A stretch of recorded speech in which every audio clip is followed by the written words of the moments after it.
What's up guys, this is Ryan from ThemeParks&Me and welcome to another video in my collection series. Today's collection is of a theme park that is local to me up here in New England.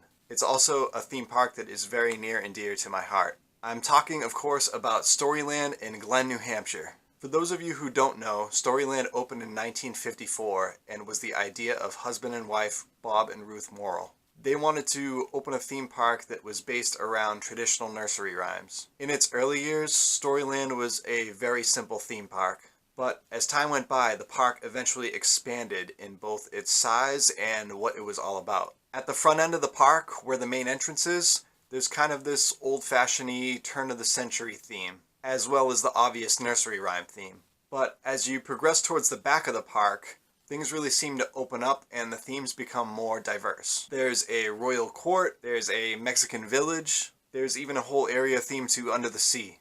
Even though Storyland predates Disneyland by an entire year, Bob Morrill became somewhat influenced by Walt Disney as the years went by. Bob Morrill eventually stated that he wanted to provide a park that was remarkably similar to Disneyland and eventually Walt Disney World, but he didn't want it to be as overwhelming. He basically wanted to provide a Disney park that was on a much smaller scale. Just by observing everything while you're at Storyland, it's easy to spot the Disney park influences. There's an archway in the part of the park that serves as an entrance to the areas such as the Mexican village and things like that. It's called A Child's Visit to Other Lands. And on this archway is about a dozen or so animatronic children in all different type of clothing. You can definitely tell that it's a nod to It's a Small World. There's also a ride called the Slipshot Safari Tour, which is incredibly similar to the Jungle Cruise. There's even a Cinderella's Castle.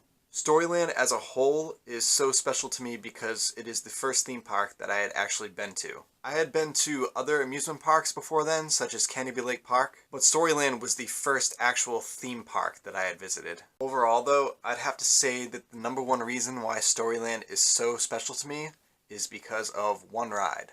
And unfortunately, it is a ride that no longer exists. That ride is Voyage to the Moon. Voyage to the Moon was an outer space themed dark ride, and it was actually located in the same domed building that Professor Bigglestep's Loopy Lab is currently in. It opened in 1983 and had about a 15-year run before it closed in 1998. This was the first dark ride that I had ever experienced, and I honestly think it is the reason why I am obsessed with dark rides to this very day. If you haven't already seen my complete ultimate tribute to the Voyage to the Moon, please go and check it out after this. I'll put the link to it in the description. I knew at a very early age that I wanted nothing more than to document the shit out of this ride, and I am so glad that I did. I just want to interject a little theory of mine here for a second if you don't mind, and this theory of mine is that 1983 was one hell of a year for dark rides. Just think about this for a sec. Journey into Imagination and Horizons at Epcot, as well as Voyage to the Moon and Storyland, all opened in 1983. It gets even weirder. Both Journey into Imagination and Voyage to the Moon closed in 1998, and Horizons closed in early January of 1999. What are the odds that all three of these incredible dark rides had the same exact lifespan? Something to think about. Anyways, let's get back on track. If you've seen my tribute video to the Voyage to the Moon, you'll know that two of the items in my Storyland collection are actual props from the ride. Thanks to the incredible kindness of former employee and unofficial Storyland historian Jack Mahaney, I received both a floater animatronic when I was 11 years old and also a Golden Bullet ride vehicle in 2013. I thought it was crazy enough being given the floater animatronic when I was a kid, but the actual ride vehicle from Voyage to the Moon? I seriously could not believe it. That day was just so surreal to me. The fact that I hadn't been on the ride since 1997, and here I was not only seeing the ride vehicle again, but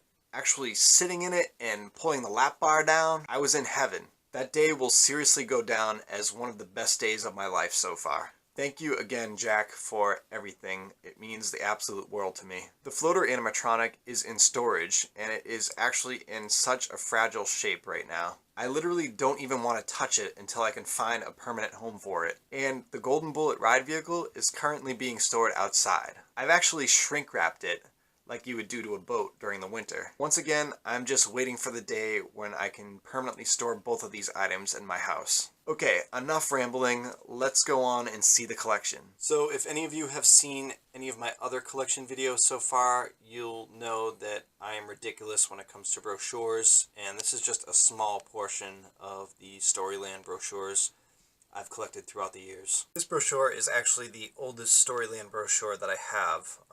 It is from when I first visited in 1991 when I was 4 years old. The map inside is drastically different from what any map of Storyland is today. So one thing I've noticed about Storyland maps is they tend to change styles from year to year. A thing that's interesting to note is Dr. Geyser's Remarkable Raft Ride doesn't even show up on this map, but it's kind of odd because that ride had already been open for 2 years at this point. Moving on, this is a map from the mid-90s, and like I said before, the styles seem to change from year to year. This brochure is from 1999, and this is from when Professor Bigglestep's Loopy Lab first opened. Going to Storyland in 1999 was very bittersweet to me. That's probably why I'm not really that fond of this map, as it's the first one that Voyage to the Moon is obviously not on anymore. Next in the collection is one of these Images in America books.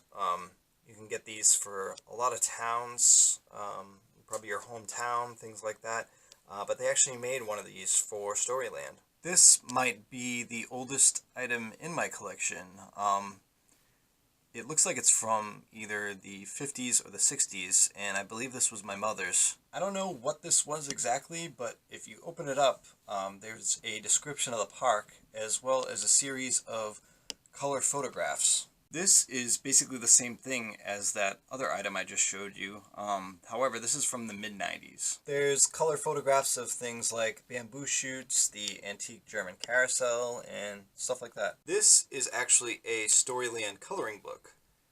It's called Humpty Dumpty's Night in Storyland. It features many of the same rides that are still there to this day. They have things like the Slipshod Safari Tour, the Great Balloon Chase, and the Polar Coaster. They even have the Voyage to the Moon, which I did a bang-up job on coloring. I wish that I had taken better care of this.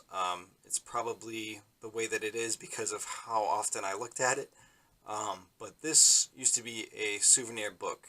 It's missing the front and back cover. The book is pretty much just photographs of all the attractions and rides. I definitely wore this book out a ton, especially due to the fact that it had an entire page devoted to Voyage to the Moon. This is an issue of New Hampshire Magazine from June of 2014, and the reason why this is included in the collection is because they have a huge and really great article on the secrets of Storyland. This article goes pretty in-depth on the history of Storyland. At one point they even mention the Voyage to the Moon. And if you've seen my complete ultimate tribute to the Voyage to the Moon, there's a section of the article that actually talks about the Red Jacket Fox Ridge Resort, which inherited many of Storyland's extinct ride vehicles. This is a Storyland mug, and by the looks of it, it looks very old. It has a lot of the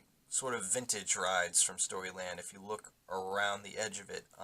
However, when you get to one point on the mug, there's the Voyage to the Moon in the background, which is pretty cool, and it obviously dates the mug as late as 1983. This is one of those discovery maps that you can get at a lot of highly touristy areas all across the country, I believe. The reason why I included this in my Storyland collection video is because if you look on the map and you find where Storyland is, you can see that they show railroad tracks surrounding the entire park, which is definitely inaccurate.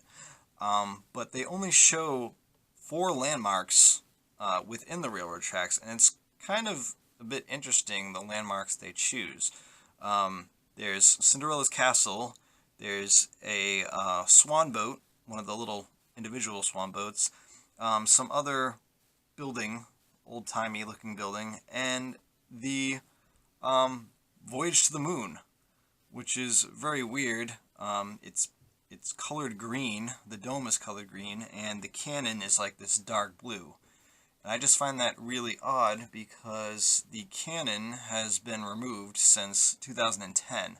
So I think it's just very odd that on these Discovery maps that they still show the voyage to the moon. I hope you guys have enjoyed this video of my Storyland collection, and once again, if you haven't seen my complete ultimate tribute to the voyage to the moon, go check that out right now. Don't forget to subscribe, and as always guys, thanks for watching. I'll see you next time. And it was actually located in the same domed building that Professor Fuck.